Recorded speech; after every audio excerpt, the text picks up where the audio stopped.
We checked how PCA can estimate the hidden signals, and we realized they are not that good. And then I showed how the fast ICA algorithm can separate the mixed sound sources, and those results were quite satisfactory. We observed that we cannot recover the order of the sources, but we can recover the sources. What do you mean by order? So order in that sense that, for example, I can say source 1, source 2, source 3, source 4. So if you have 4 sources, so there's no order in this case, right? Right, so that's, yeah. So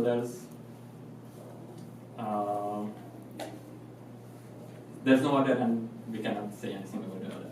Okay, that's the point.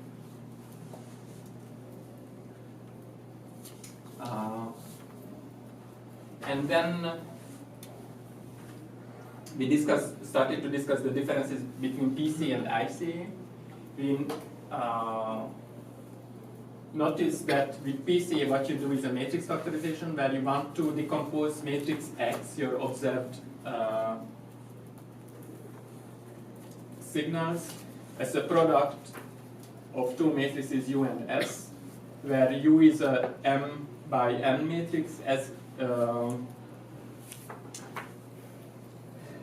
and U contains the PCA vectors, and U is an orthonormal matrix. With IC in that setup that we are discussing now, we assume that A is a M by N matrix, and it's invertible. So we don't do any dimensionality reduction with ICA.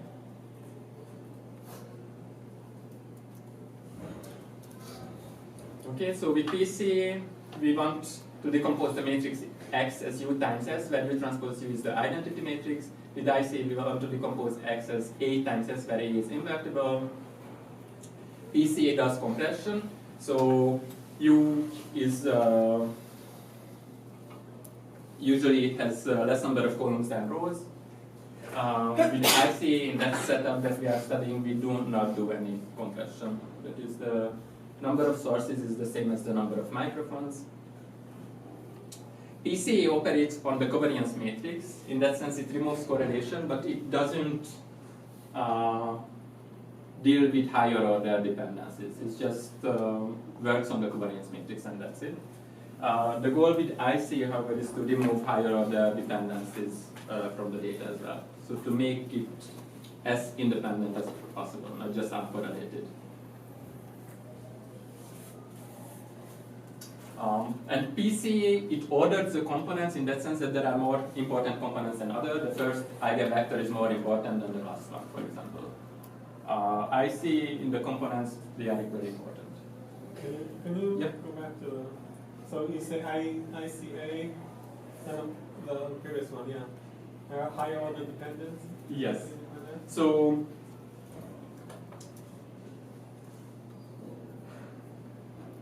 signals can be uncorrelated but still dependent. Right?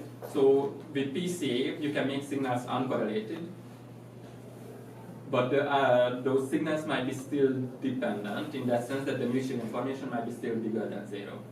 So mutual information characterizes exactly if 2 signals are dependent or independent. If the mutual information is 0 between random variables, it means that those random variables are statistically independent. They could be still uncorrelated. Okay, so question. Someone tell me signals that are uncorrelated but they are dependent. So let's create 2 random variables. That's what we had with, we had something like a diamond. Right. So for example, there's a uniform distribution, and I rotate that uniform distribution. Then because of the rotation, the correlation won't change. Those signals are uncorrelated, but still be dependent. So with IC, we want them to remove those higher order dependencies, higher order correlations. So those dependencies that are more than just correlations, that's what I mean. I want the mutual information to become 0 in those signals, not just uncorrelated. Okay?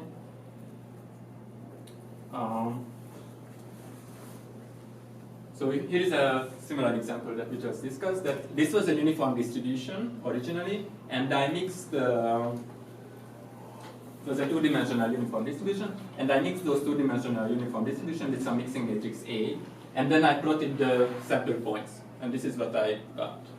Okay. So now again, these two coordinates, they are dependent on each other, because for example, if I know x1, that exactly tells me what x2 is. And I'm showing the PCA, that is the, if I use this as a data set and I do PCA on this data set, this would be the first principal vector, because this is the direction of the largest eigenvector. And this is the second PCA vector. With ICA, however, you are looking for those angles, like these green angles, such that along these angles, the coordinate, the distribution of the projected coordinates become as independent from each other as possible. So along this angle, the distribution is uniform. Along that angle, the distribution again is uniform, and they are independent from each other. If I'm telling you the coordinate along this axis, that won't tell me any information about the other axis. Okay, so that's one geometrical interpretation of IC, and that's one difference between IC and PC. You can also see that these IC angles, they are not even, the vectors are not even orthonormal to each other. Does it make sense? Good. Okay, this is the same thing, just on another data set. In this data set, this would be the direction of the first PCA vector, because this is the direction of the largest variance. With ICA, you would decompose the data set along these two axes. Another difference is that, you remember, we had this experiment that we studied what kind of eigenvectors we would get with PCA on a natural image. And we got these chessboard basis vectors. So what we did, that we had an image, we broke this image to image patches, say 12 by 12. On those 12 by 12 image patches, they were represented as 144 dimensional vectors. And then with PCA, we compressed the dimension to 60, and these were the, 61st PCA eigenvectors. With ICA, however, if you do the same thing, but instead of PCA, you do ICA, these will be the ICA vectors, I would say. So what you can see that these eigenvectors, they are very different than these chessboard kind of PCA eigenvectors. What we have here that somehow these basis vectors look like wavelets, right? That they are zeros almost everywhere except on a small location, and actually these wavelets are called Gabor wavelets. And that's an interesting question why I see these two Gabor wavelets on natural images. And the other interesting thing that if you study visual cortex, these are very similar to the receptive fields of those cells that you can find in your visual cortex. And then some people even claim that what your visual cortex does on the first level is ICA. Right?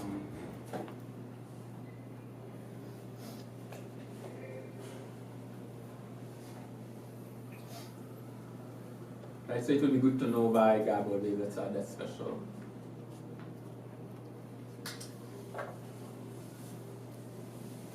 I just collected a list of ICA applications. So there are lots of them. So actually there was even a conference on ICA for many years. The topic of the conference was just ICA, Independent Component Analysis and Blind Source Separation. That was the name of the conference. What happened?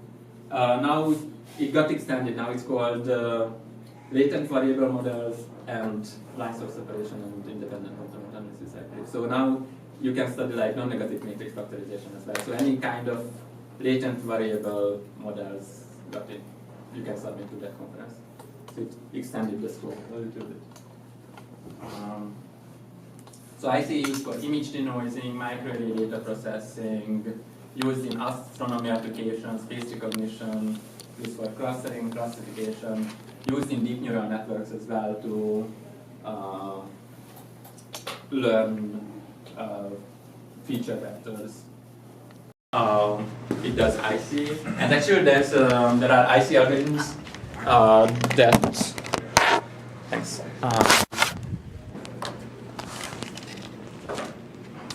that are proven that they are neurobiologically plausible. So they just use local interactions. They are like neural networks, and they can solve the ICA problem.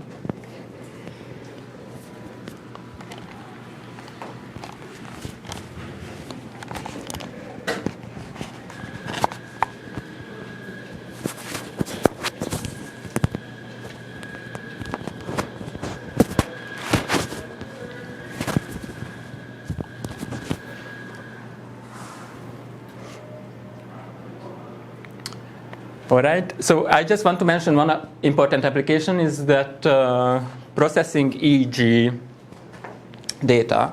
And the motivation here is that there are neurons inside our brain. And we have EEG sensors. And actually these neurons play the cocktail party problem that we just discussed. And these are the microphones. So these microphones record the mixed signals of these neurons. But we are not interested in the mixed signals. We are interested in the signals of the neurons. So from these recordings, we want to estimate the activities of these neurons. Okay, so that's the motivation. There are some slight problems with this though, that ICA assumes that all the sources, that is the neurons, are independent, and we would be in big trouble if all those neurons would be independent in our brain. So that's not true, but maybe what might be true is that there are groups of neurons that somehow work independently from each other. That's one problem. Another problem is that in these algorithms that we discuss, we need more microphones than sources. And that's not really the case here, that in a EEG application, you might have, say, 128 microphones, but usually we have more neurons than 128, right? And the application is that these EEG activities are contaminated with various noises.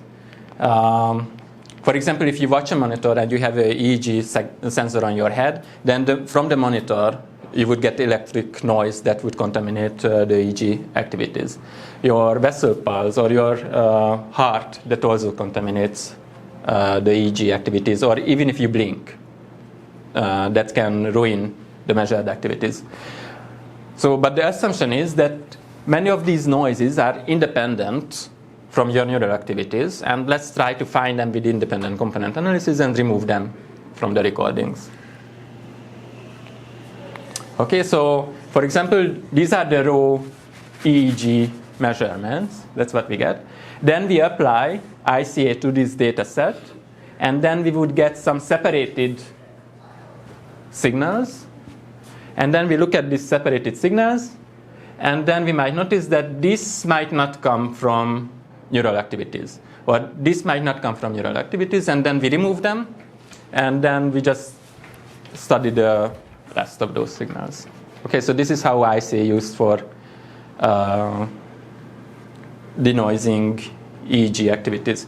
So there are lots of papers on this, and if you are interested, please take a look at them. ICA is used for image denoising as well. So for example, this was an original image, and this is a noisy version of the image. Again, the motivation here is that this noise might be independent from the statistics that you might find in the original image. And if it's an additive independent noise, then maybe with ICA we can remove that. So then you have a noise.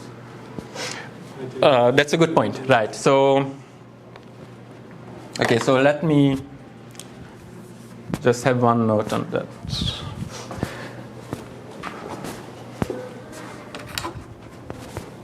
So what we study in this class is this. X is A times S. Okay?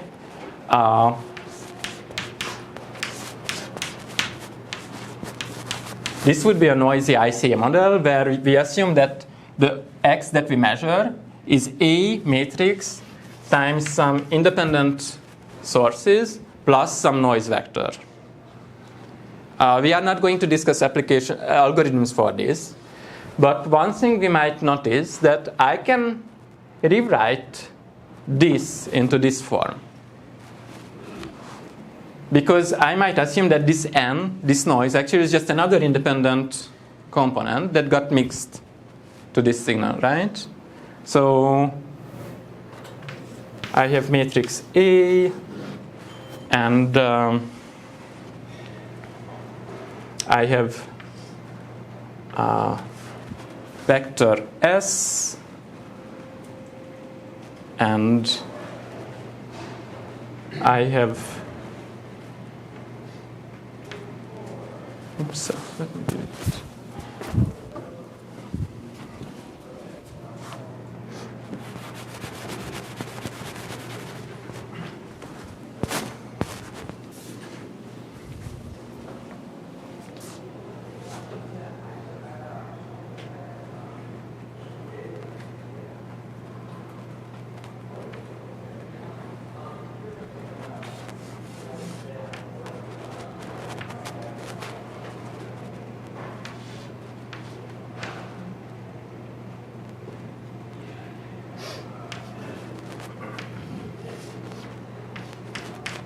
So I believe if I put an identity, You need to put it on the left.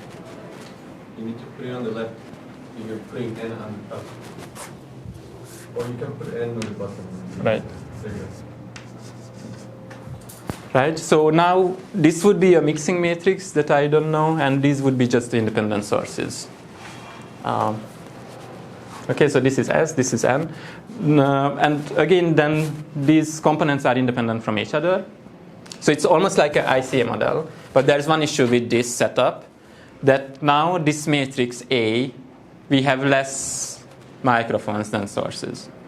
So that's why it's not that easy, right? These are the number of microphones, these are the number of sources. So although this model formally is an ICA model in that sense that you mix independent sources and you observe the linear mixture of that, it's still not that easy to estimate. And less. But there are papers for that one as well. Okay, and these, the Wiener filter and Median filter, are just standard denoising algorithms in computer vision, and these would be the results. If you use noisy ICA problem, then this is what you would get.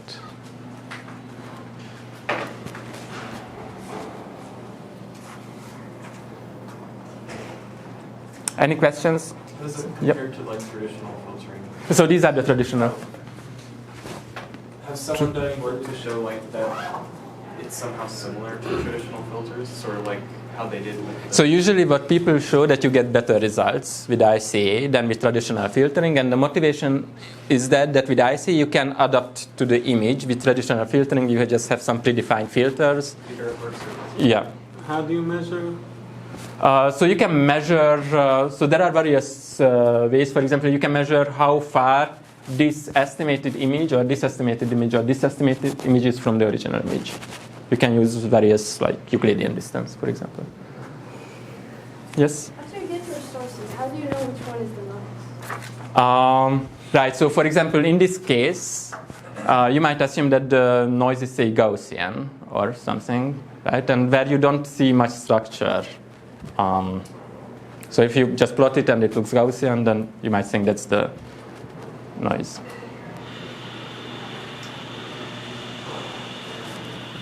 So what are the independent observations then? What are the observations? Right, so here you do the same thing as we did before, that you break the image to image patches. Oh, I see. Okay. And those would be the observations. I want to show another application. So this is ICA used for motion style components detection or decomposition. So what happened is that there were humans showing different kind of motions like running or walking, and there were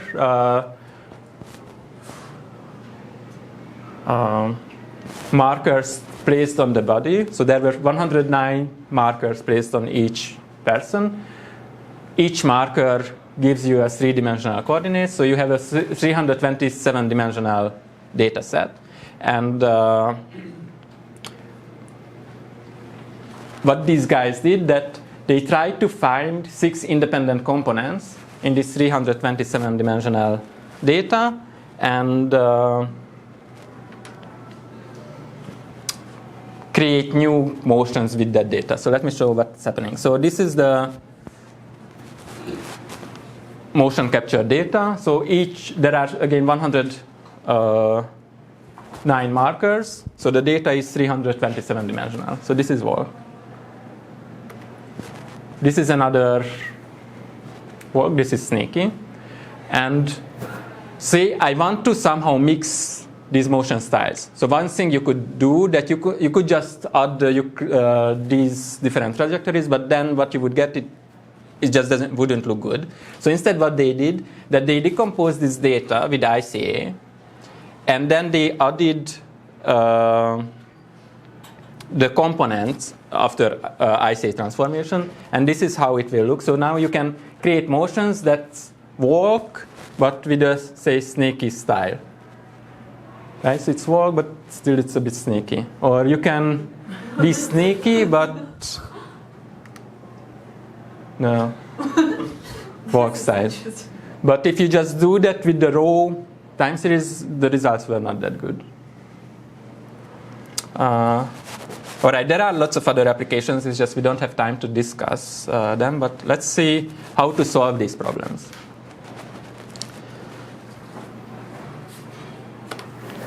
So as we discussed, what we want to do that we start with some independent sources, we mix them, and we want to demix them in such a way that what we at the end estimated sources should have small or zero mutual information. So we measure the dependence with mutual information between the random variables.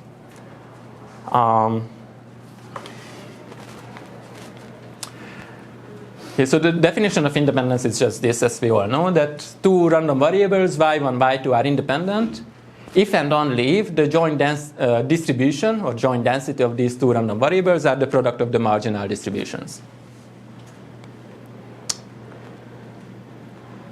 All right. So if I want to measure how independent or dependent two random variables are, I just need to measure how far this joint distribution is from the product of the marginals. Right? Because I know if the product of the marginal distributions is the same as the joint distribution of those random variables, they are independent from each other. Okay, so now tell me some ideas how to measure how far one density function, the joint density function, is from the product of the marginals. How can we measure this? MMD. Right, that's a good point. So you can use the maximum discrepancy from the homework solution to measure how far these two distributions are from each other. But other... KL divergence? So we could use KL divergence. Expected difference? Expected Difference? I should take, So expected difference of what? So you have two distributions, distribution 1 and distribution 2. I want to see how far they are from each other. Okay, so if you fix one of them, okay. Right? So you are actually, that's good what you are saying. Is just, so I have two densities. I don't know, X1, X2, and I have the product of the marginals. This is another density. I want to see how far they are from each other. And we discussed we can use KL, we can use MMD. You mentioned something about expected variables, or you told me something about expectation. So one thing that you can do is that you calculate the expected value according to this distribution, the expected value according to distribution, and see how far they are from each other. But even if the expected values are 0, it doesn't mean that the distributions are the same. But what you can do is that you can calculate the expected value of many functions of these random variables and see if they are all different, and that will be the MMD. Other things we can do. What would be the simplest thing? I couldn't hear. L2, right. So there are just two functions, and I could just calculate the L2 distance.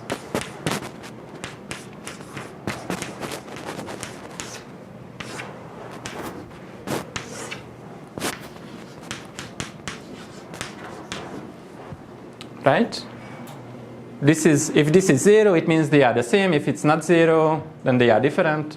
And you can use any of these to estimate dependence between random variables. One issue though, we never know these densities. We always just have samples.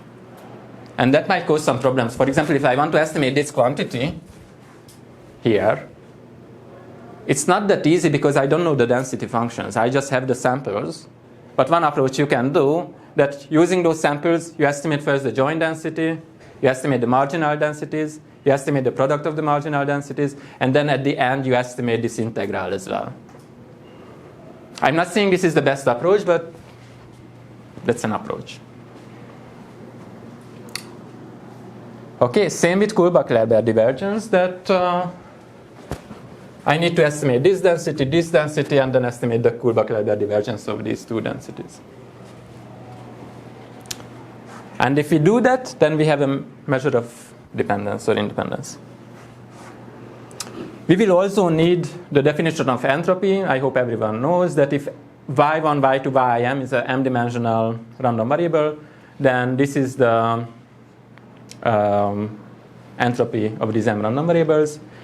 The Kullback-Leibler divergence between two densities f and g are defined by this. And the mutual information is just the Kullback-Leibler divergence between the joint distribution and the product of the marginals. And it turns out that that will be this expression here. Yes? What's this subscript to 1 on the y? On the dy. Oh, no. Here? What's dy? No, the subscript to 1. To 1, page number. Good question, though.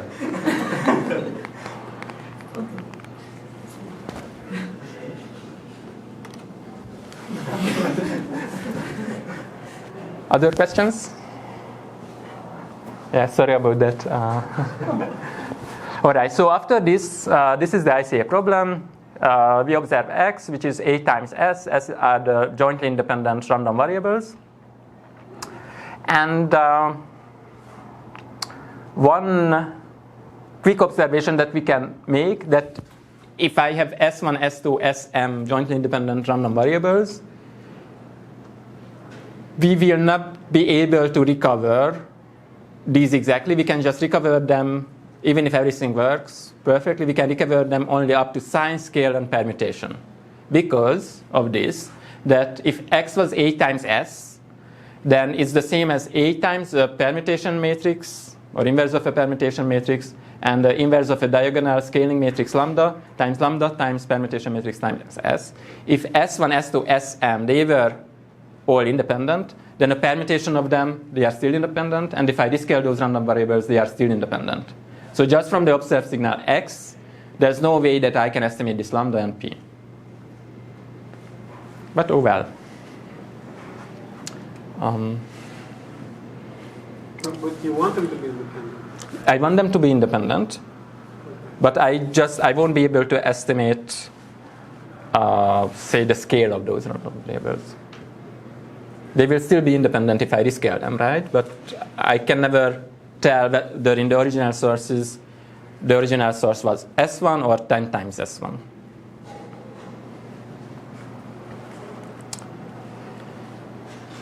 Okay, other observation, we can assume that the expected value of S is 0. Why? Because if it's not 0, then I can subtract that from the observed signal. And then x minus expected value of x will be the same as A times S minus expected value of S. And now, this is 0 mean and this is 0 mean. So from now on, we will just assume that the expected value of the signals are 0. We know that the expected value of S times S transpose, that must be a diagonal matrix because they are independent from each other. And because we cannot estimate the scale of them, we will just assume that it's the identity matrix. Okay?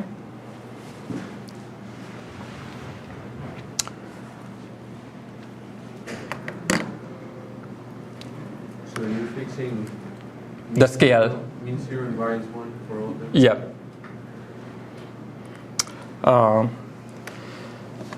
Okay, so to solve ICA algorithm, usually the first step is a so-called whitening step, which is just this, that let's sigma be the covariance matrix of the observed signals x. So you estimate that from your data. And so this is because everything is 0. Mean is just the expected value of x times x transpose. But x is A times S, so it's A times expected value S, S transposed, A transposed. But we assume that this is the identity matrix, so it's just A times A transposed. Okay, that was easy. And now let's do singular value decomposition on sigma. So let sigma be U, D, U transposed.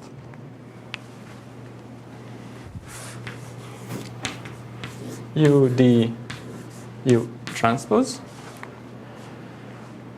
And, oops.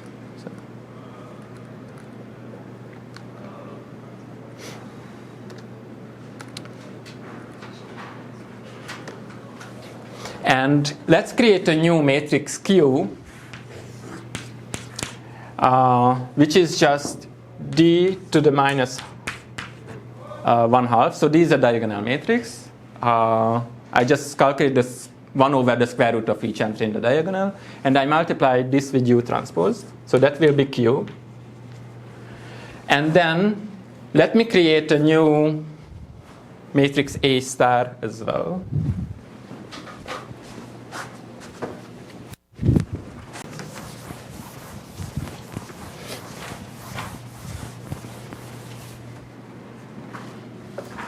So, oops.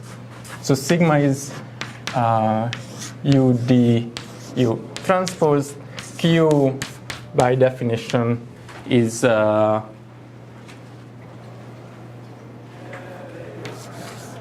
to the minus 1/2 U transpose. And let A star be defined as Q times A. A was the original mixing matrix. And now I claim that, okay, first let me make another definition. So let X star be a transformed data set. Let it be Q times X. So what you do, you have your original data, X. You calculate the covariance matrix, that's sigma. From that sigma, you calculate U and D. From that U and D, you calculate Q. And then you transform the whole data set with this Q, so that will be Q times X. So why we do that? Because for this new data set, we can prove that the mixing matrix of this new data set is just an orthonormal matrix, not an arbitrary matrix that we started with, arbitrary invertible matrix. But in this case, the new mixing matrix will be an orthonormal matrix. Okay? Why? Because of this, that we can prove that the covariance matrix of X star, expected value of X star X transpose, that's just, we can prove that that's the identity matrix. That's very simple. X star is Q times X. Expected value of X transpose is sigma. Sigma was U D U transpose, and Q by definition was D to the minus 1/2 times U transpose. U transpose U is the identity matrix, and so on. Yes? So this is kind of more general. So how can you justify whitening in general? Because sometimes people do it as a pre-processing step, but you're kind of destroying information, right? Scaling information, correlation information. Right. So why I'm doing whitening? In this case, it's... Yep. So originally I have to estimate a n by n invertible matrix. After this whitening step, I just have to estimate a n by n orthonormal matrix. And that has less parameters. That's the only motivation why I do this. Right, so the expected value of X star X transpose is the identity matrix, and you can also check that A star times A star transpose, that's again the identity matrix. So this is an orthonormal matrix. So we rewrote the whole ICA problem to an ICA problem which is equivalent with the original ICA problem, and the mixing matrix there is an orthonormal matrix. Okay, and why we like this? Because if the original matrix A was n by n matrix, then after transforming the data with whitening transformation, then in this new ICA problem, the mixing matrix will be orthogonal or orthonormal. And how many parameters orthonormal matrix has? 3 parameters. It's just written here. It's less than n squared. So whitening solves like half of the ICA problem already. Can you go back with that? Sure. Which step? Oh, Q times A. No, A star. I just wanted to see what A star was. A star was Q times A.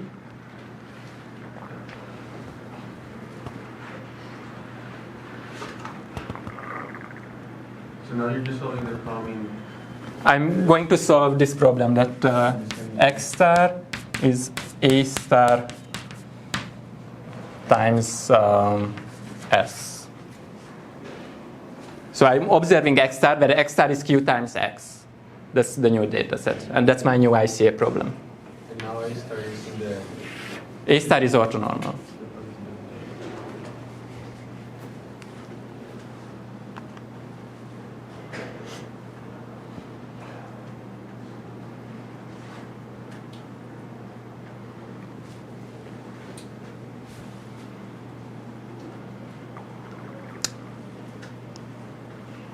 All right.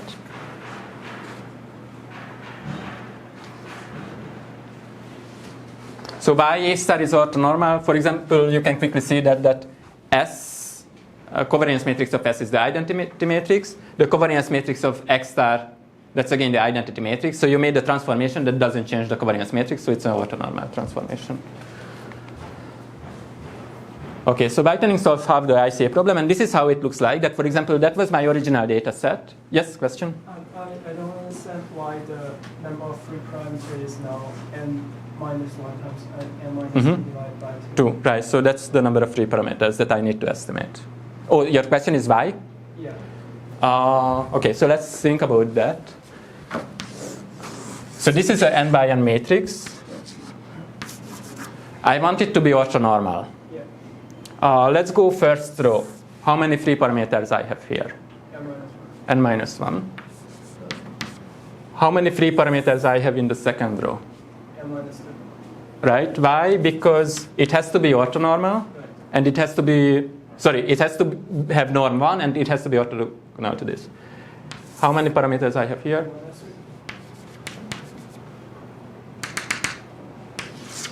I see. And you just add all these. Oops, it's 0 here, right? Yeah. But it should be n minus 1 times n divided by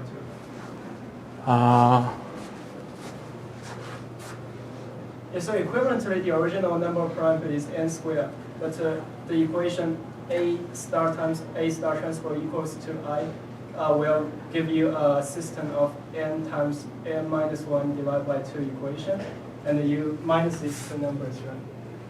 So original, it was n squared. Yeah, and the number of equations. And the new number of parameters should be this. If you sum it up, it's actually n minus 1 times n divided by 2. Maybe off by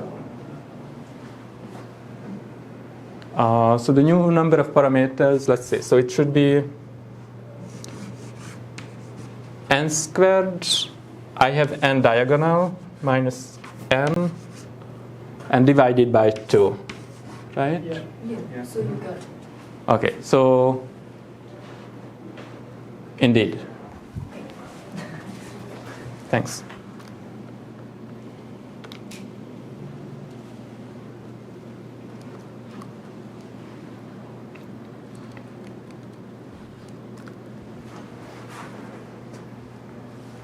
Does this look better? Yeah. Okay, great. Thanks.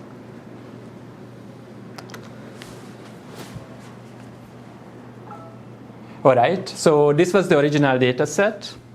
This is the mixed data set with some A. And after whitening, this is how the data set would look like. So it has identity covariance matrix. And after that, with the ICA problem, what we need just to find an orthonormal matrix such that if I transform these data points with an orthonormal matrix, then the coordinates would become independent again. So I want to rotate this like this. Okay? So bottom line, after whitening, it's enough to look for orthonormal matrices.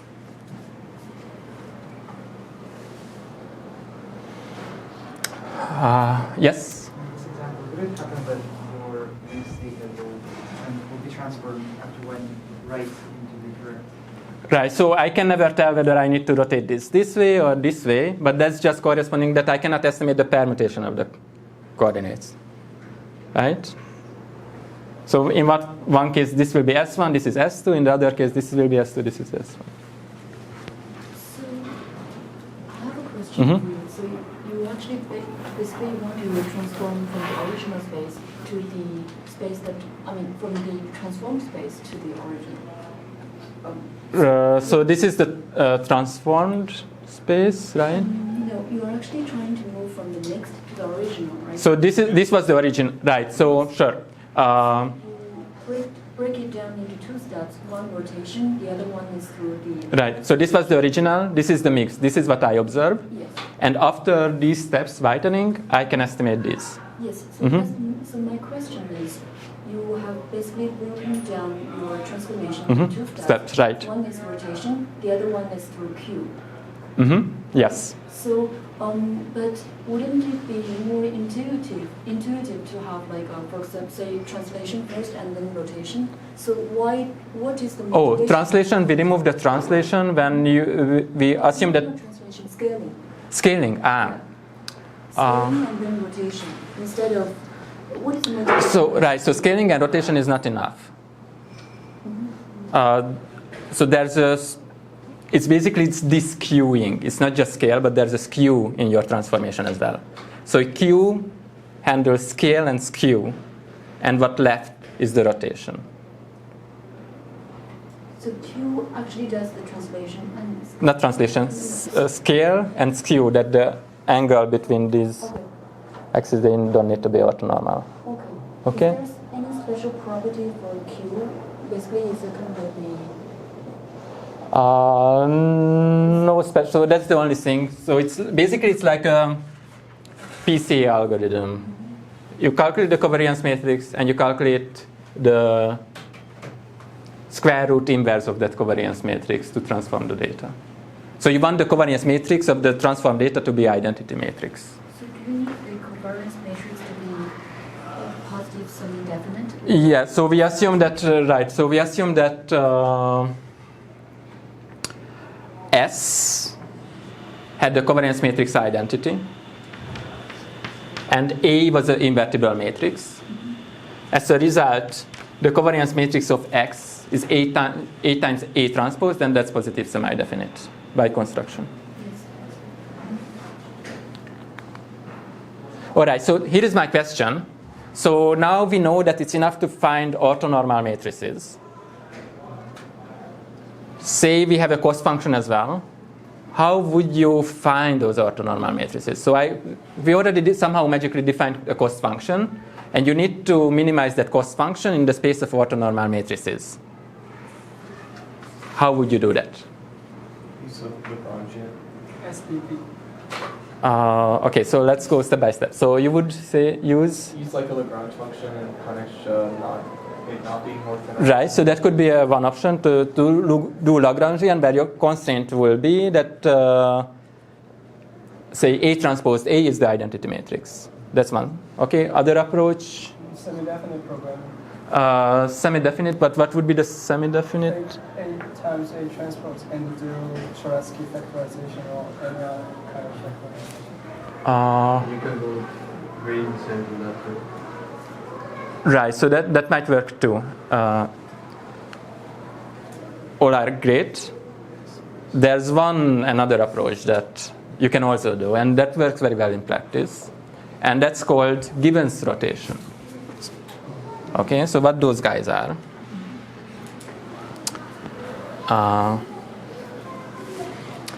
You can prove that any orthonormal matrix can be written as a product of these elementary rotation or basic rotation. So a given rotation matrix looks like this, that it's almost the identity matrix, except in the coordinate I and j, where you have sinus theta and minus sinus theta. And what we can do is that you can try to just find, so you fix I and j, 2 coordinates, and you optimize in theta, which is just a one-dimensional search, so you can just do, say, grid search if you want. And then you optimize in other I and j coordinates, and you repeat this for whole pairs of I and j's till you converge somewhere. Okay? So the point is that if you have a cost function j, the model is, observation is x is a times s. You want to estimate a signal y, which is, say, w times x, such that W is an orthonormal matrix. And we say that every orthonormal matrix can be written here as a product of these elementary given rotations. And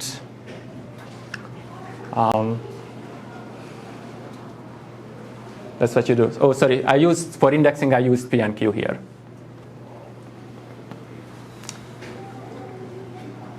Space of orthonormal matrices is non-convex, right? So this is not a convex. It's not a convex optimization problem, indeed.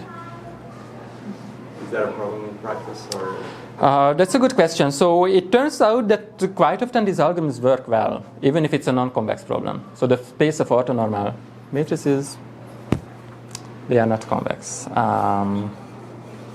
Yes? I think it's not the space of orthonormal matrix, it's a Hartford space, right?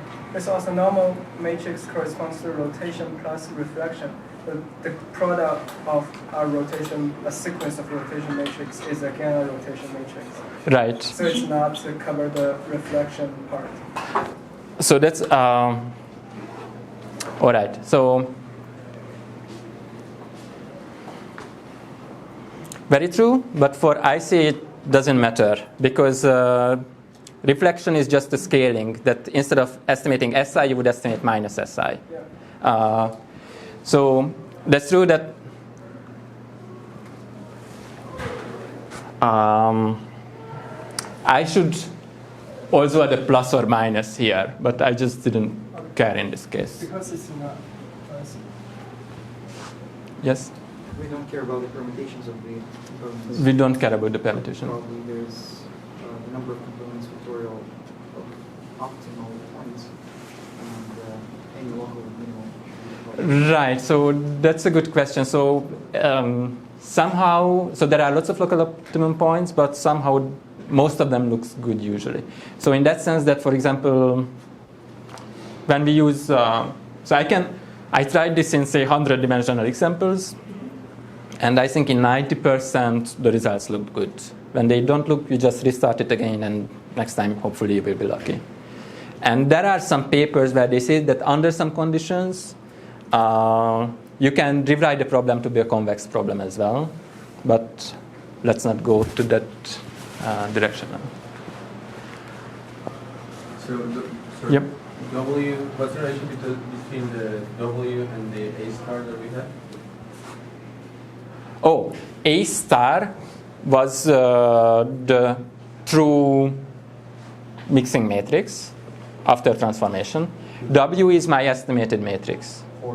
So, okay. For A inverse? Right. So ideally what I want, this W should be the inverse of A, or inverse of A up to a permutation. Okay, and ideally what I want this Y to be S, or at least the permutated and scaled S. Why did we go to the trouble of defining A star then? Oh, this is after doing the... After using the whitening. So this X is really... Is X star, right. Oh. Okay, so from now on, sorry, I will assume everything is whitened. The means are 0. Okay?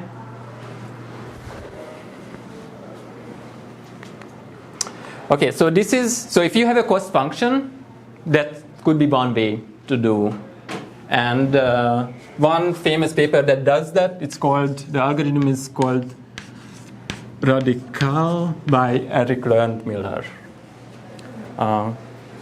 That's the name of the ICA algorithm. If you Google it, you will find it's a GMLR paper. Okay, so this is how we would optimize a cost function. Let's discuss some cost functions. So one cost function could be that the mutual information between these y's, right? So x is A times S, y is W times X. What I want is to find a W that will minimize the mutual information between the coordinates of y's.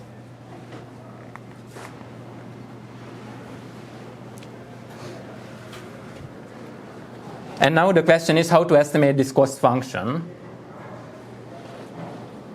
from my observed data. Okay, so does this cost function make sense to everyone?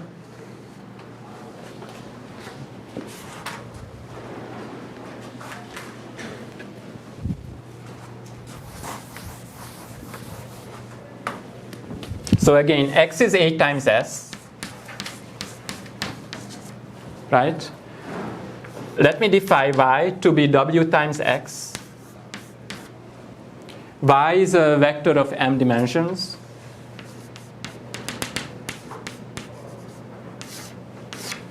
Ideally, I want to find a W such that the mutual information between y1, y2, ym will be 0. So I want to minimize the mutual information between y1, y2, ym over w's where w's are orthonormal matrices. If I did it right, then that will solve my ICA problem in that sense that these new y's will be the estimated hidden signals. Who got lost here? Or is that step clear? So the y is you're trying to... Y is my estimated S. Yeah, okay. So W is approximately A inverse? So ideally, I want this W to be the inverse of A apart from permutation scaling. And this is over what peak? What is the density? What are the densities? The densities are the densities of y's. So these are, so y is W times X. I have lots of X's. For each W, I will have lots of y's. And from that sample, I want to estimate the mutual information of these guys. But you don't estimate the distribution. There's another way to estimate that quantity without.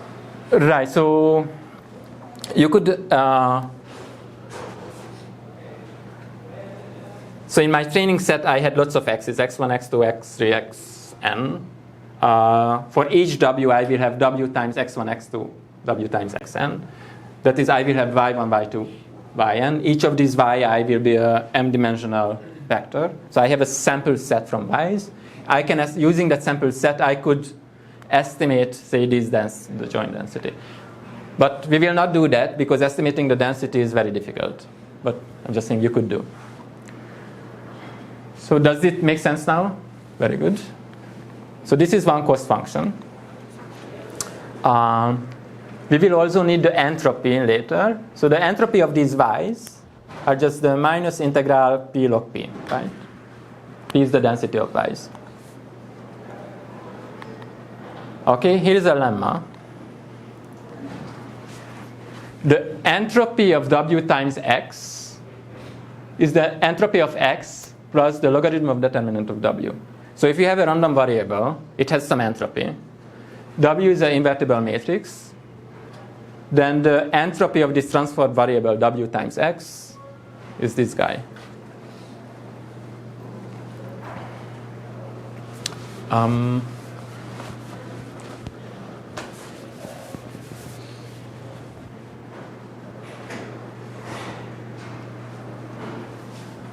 Have you ever seen this, or this is new? What's the assumption of W? Is this orthonormal? No, W is just for any invertible matrix. For any invertible matrix, the entropy of w times x is this. So this lemma is the general. Is there a name for this lemma? I don't know. We can come up with a name. But how could you prove it? So if that's a midterm question, say, then you would just run out, or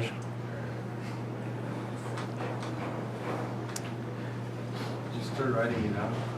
right. So the thing you need to know is that what's the density of Wx, and I hope you know that. So if you have a x random variable with density p, then you should know what will be the density of, say, w times x. There's a transformation for that. That's the new density, and then you can write up the entropy of that new density, and then you will come to this. I see some confused. So at home, please try to check. If you got lost, then let's discuss it. Yes?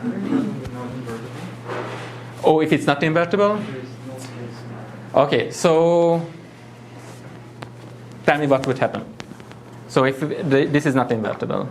So say I have x, three-dimensional random vector, and w is not invertible. Say I just project x to a one-dimensional. So say, I don't know, I had x1, x2. It had some entropy. And then I want to talk about the entropy of, say, x1 plus x2. Okay, so here is the thing. What we mean on entropy here. So when we talk about entropy, it has to be entropy with respect to some dimension. In that dimension, if it's not invertible, say this determinant would be 0, the logarithm would be minus infinity. So the entropy is minus infinity. It means that in the original large dimensional space, the entropy is minus infinity. But if you would restrict your space to this one-dimensional, just x1 plus x2, then you can define the entropy there, right?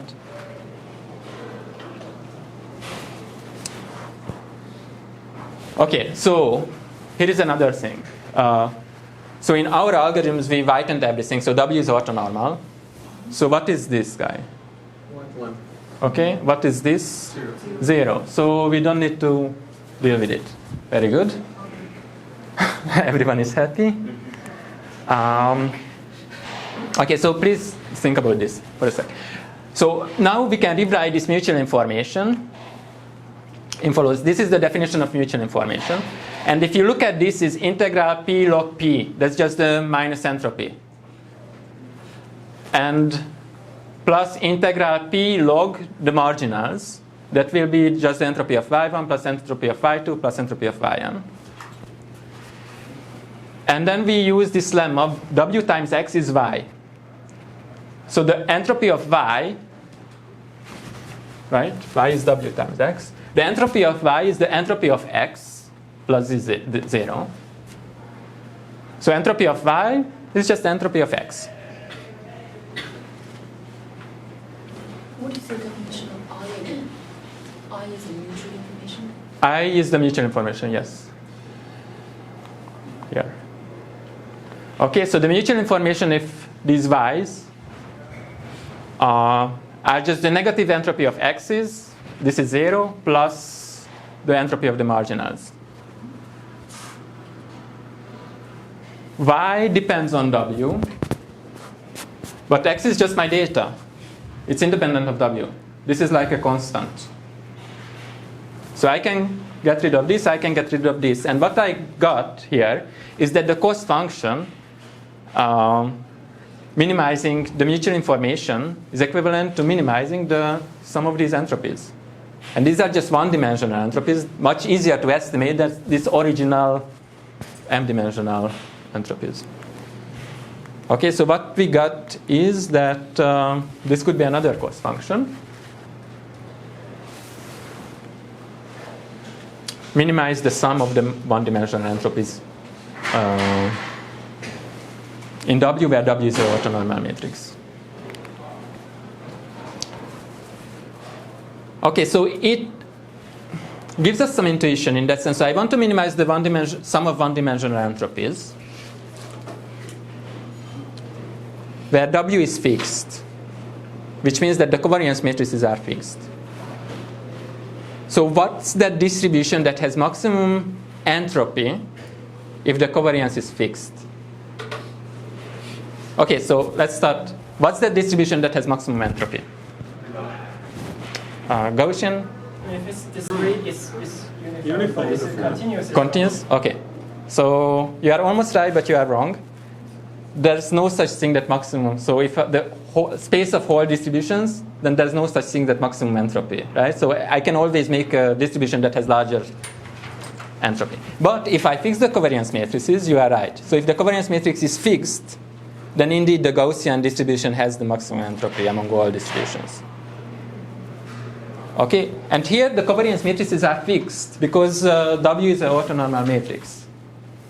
So among those distributions that has maximum entropy, so the Gaussian distribution has the maximum entropy if I fix the covariance matrices. And I want to minimize this. So it kind of means that I want to go away from Gaussian distributions when I do this minimization.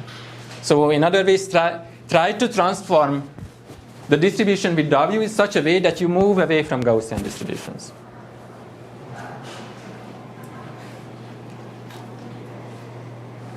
Does it make sense, right? Because Gaussian distribution has maximum entropy, and I want to minimize the entropies. Okay, here is another motivation for the very same thing, that we know central limit theorem. If I add independent random variables, they will converge to a Gaussian distribution.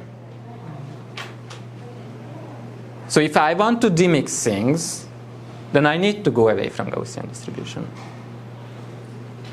Right? Because if I add two independent random variables, they move towards Gaussian distribution. If I want to estimate the original ones, then I should go back from Gaussian distributions. So for example, this what happens if I mix two uniform distributions, then this will be the new density. If I mix three uniform distributions, this will be the new density, and so on. If I add more and more uniform distributions, they will converge to the density. I can do the same thing with peaked distributions. So if I mix these things, these peak distributions, they will converge to a Gaussian distribution. So I want to move away from Gaussian distribution. That's the bottom line when I do ICA. And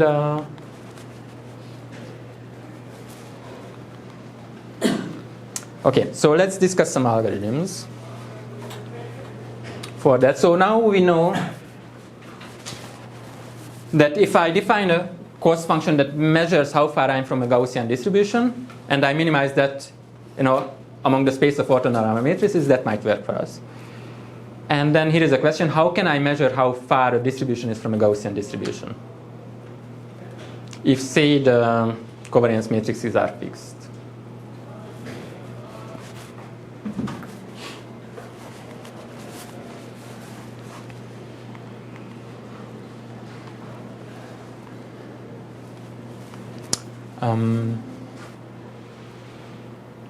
What's the third moment? Right, so we can try to use higher order moments. And one that's particularly popular is based on the force moment. It's called kurtosis. In the slides, there's another algorithm. It's a maximum likelihood IC algorithm, which says if you happen to know the densities, then it's just a maximum likelihood estimation problem. If you happen to know the densities of your original sources S, then there's just one parameter A, the mixing matrix, that you need to estimate. So it's a maximum likelihood estimation problem. Details are in the slide, but it's not that interesting when you know the densities, right? So let's just move on. So details are here. I just wrote equations there. Bottom line, if source Si had density Fi, then and you do gradient descent on with W, then this is the final equation. But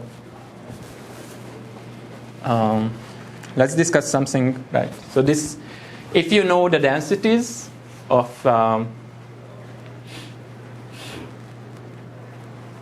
the sources, so the density say Fi,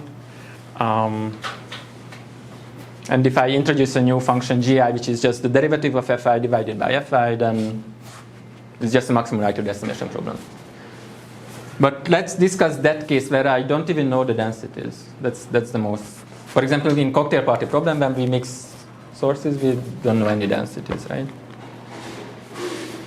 So as we discussed that in that case, if you don't know densities, one cost function that you might use is the kurtosis.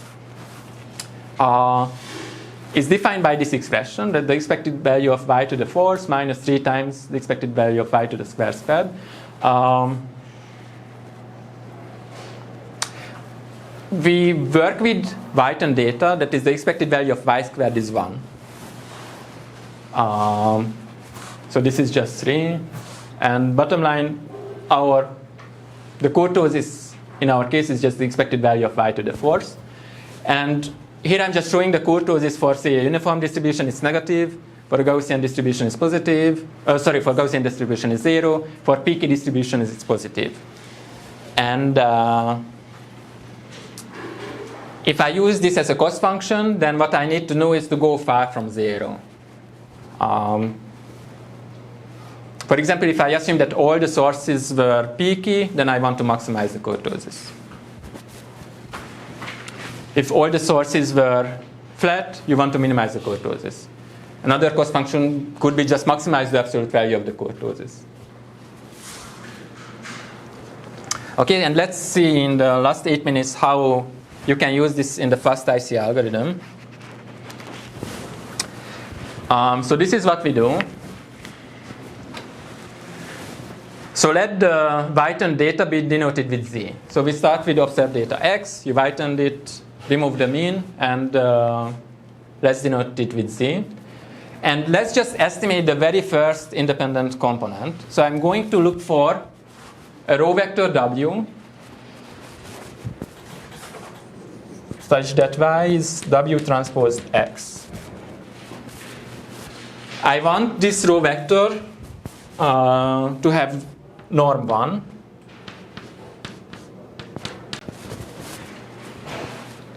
And as we discussed, my independent ICA cost function will be to maximize the kurtosis, say, maximize the kurtosis of this y.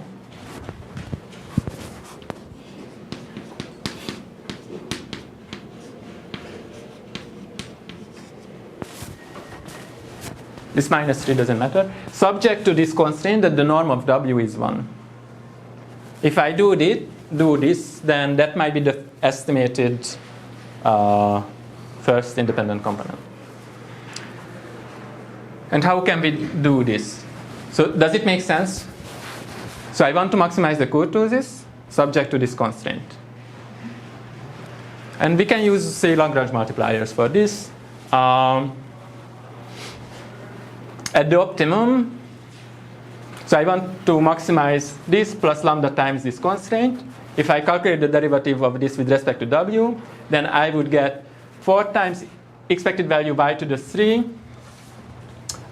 times w transpose z, the derivative of w transpose z with respect to w that's z, and the derivative of this with respect to w, that's this expression. And I just need to solve this for 0.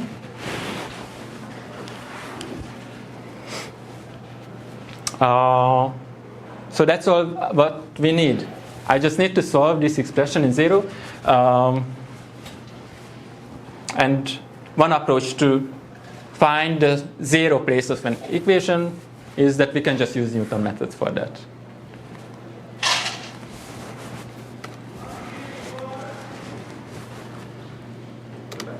Yep. Question?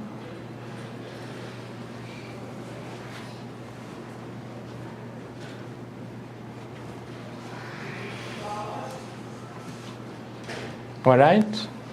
So I just keep this part. So everyone knows Newton method, right? So this is what we do, that we start in a point, we calculate the derivative of f, and solve this linearized equation when it's 0, and so on. And you can use that for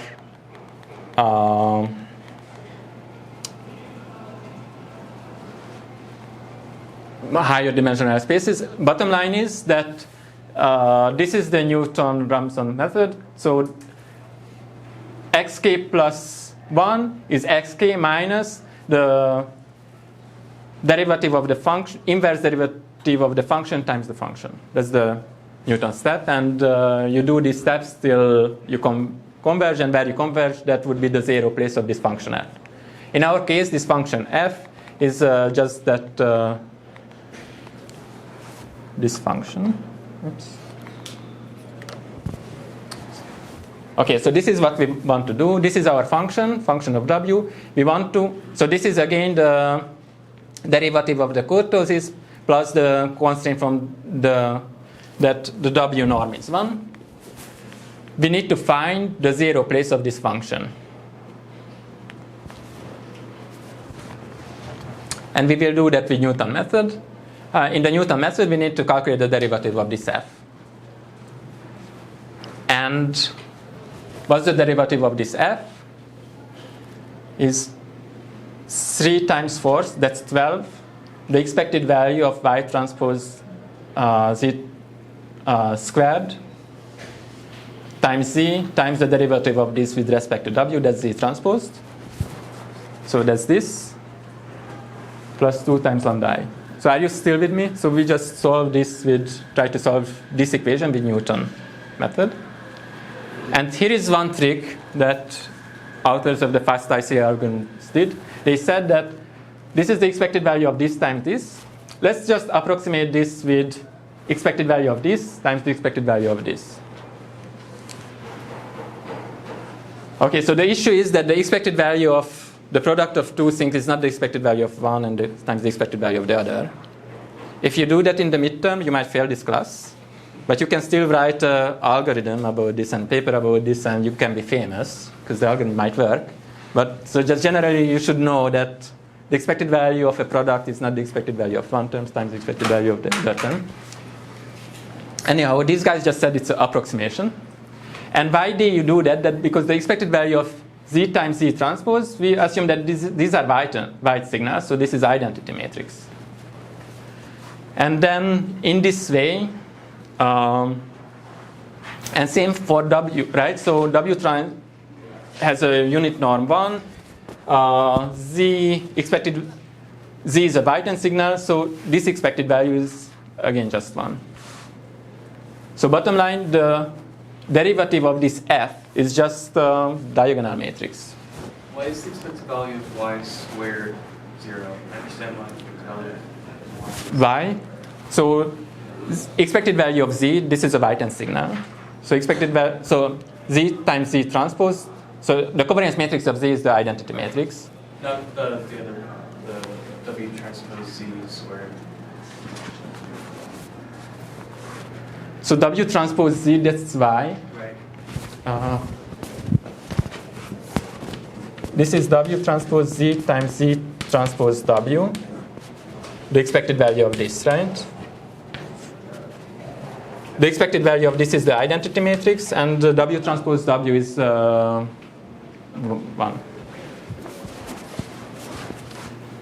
All right, so the derivative of f is the diagonal matrix. And then we are almost done. So this will be the Newton step, that wk plus 1 is wk minus the inverse derivative that we just calculated in the previous slide times f. And this is a diagonal matrix, right? That's what we got here.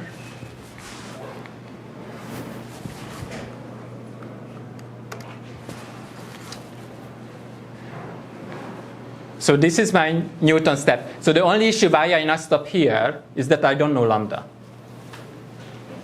I know this expected value. I can approximate that from the sample, but I don't know lambda, right? Who knows what lambda is? But what we can do, that we can multiply everything. So we can multiply both sides with this expression. This is what we get. And the nice thing is that this lambda, this way cancels out. So we have 2 lambda times wk minus 2 lambda times wk. So I got this expression. And let's just do this, because I know that the norm of this W, it has to be 1. So let's make a Newton update step with this equation, and then renormalize W. So this is finally the first ICA algorithm. You do these update steps, and you renormalize W. So at iteration k plus 1, the new W will be the expected value of this, minus 3 times W, and then you renormalize this W. So if you do these updates, that will solve this equation with the Newton method.